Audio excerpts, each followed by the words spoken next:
what's going on, folks? Rob Anderson, Clean Power Wash, Salisbury, Maryland. We're over here doing some commercial cleaning at Rite Aid. You see we got all this rust behind us. We're cleaning the concrete first to get the initial coat of dirt and grime and stuff off of it, so that then when we put our rust remover, we're going to be using Rust X today from Precision Soap.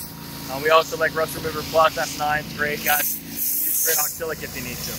But the big thing is you want to go ahead and clean it first. You're going to get some surface rust off of it first. It's going to open up the pores a little bit. It's going to allow you to use less rust remover by doing it that way.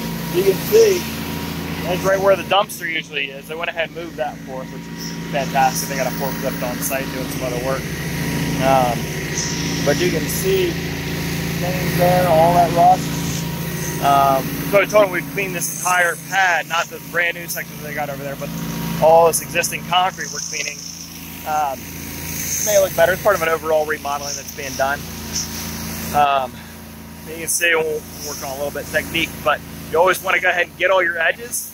And with these gates, what you can do is see how this one's pushed out. If they're locked together, you lift them up, push them as far out as you can, clean there, and then push them, pull them back in as far as you can go.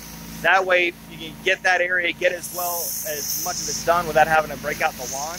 We'll still use the lawn for part of it today, but we want to get this as much as we can with the surface cleaner. We are just using a Whisper Wash Classic. It's 8.5 gallons a minute, or say 18 gallons a minute, 3,500 PSI. Just cutting right through that. So, but yeah, we also had to truck water in, which you can see transferring right there. We got the 550 is right in this truck, and filling up that one, which is almost done. We'll shut that off in just a second. And then we've already got another 525 that's filling up back at the shop. We'll head back there, pick that up, bring it back. If this was a bigger project, if we thought we needed more water, we would have gone ahead and gotten a hydrant hookup, because for the 40 to 50 bucks, it costs us that much just to drive back and back and forth on it. So I hope that helps y'all, just give you kind of a little idea as far as some commercial cleaning. We'll show you the rust removal a little bit later.